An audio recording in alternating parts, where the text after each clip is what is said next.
So there are a lot of job opportunities out there right now, especially in the trade and technical areas. Yeah, so John Davis, president of Tarkio Technology, joins us this morning to discuss where the biggest need is right now in the trade industry. Thanks so much for talking to us. Let's talk about what kinds of trends you're seeing in the trade industry as we emerge, hopefully, from this pandemic. Yeah, Gina and Kelly, when you said what areas in the technical area, they are really all wide open.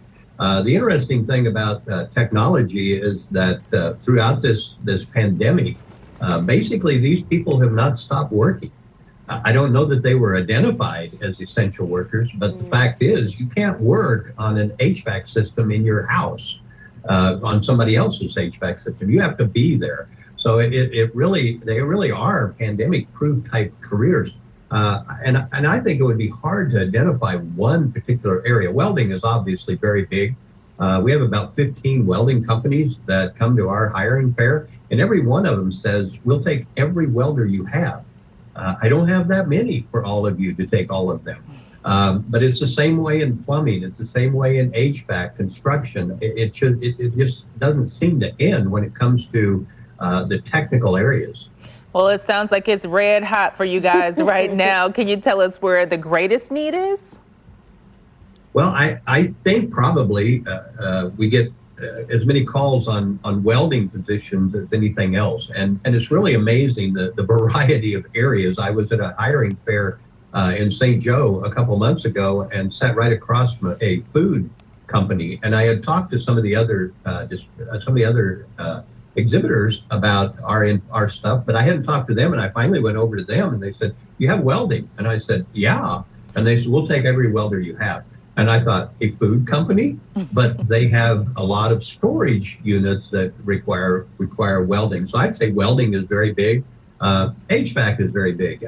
So many of these companies, the owners are about my age. I'm 72.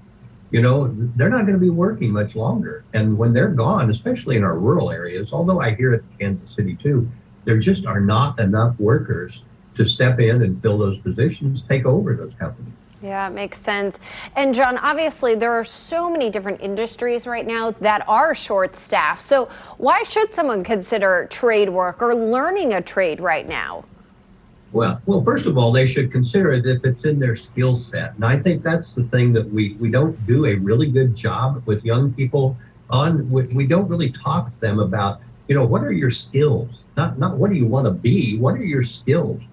Not just your academic skills, but what's your learning style? What do you work better with your hands than you do sitting and thinking or working with other people or things like that? So, we really have to start out by looking at what are your skills. And a lot of young people have hands-on type learning skills and learning abilities. Unfortunately, we don't do a lot of that in our public schools.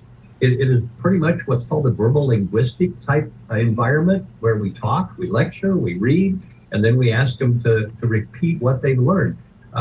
We need to make sure that with those young people that have hands-on type learning skills and learning abilities, that we're focusing on those things. So that's the first thing, is if this is in your skill set, this is where you need to be. And secondly, they need to be talking to people in these careers so that we know what it is that you're going to do while you're there. The biggest thing that's changed over my lifetime is these areas now are not minimum wage jobs. At one time, our lowest paying welding company was paying $18 an hour, no benefits. They came to our hiring fair. They got nobody. They said, well, we want to come back, but we got nobody. And I said, I'll tell you why. You got to up your game. Yeah. I noticed the other day, they're now paying $20 an hour plus full benefits. Good. Yeah. That's the lowest. Well, finding a trade is definitely the way to go. Thank you so much, John Davis from Tarkio Tech. Thanks for being with us. Yeah.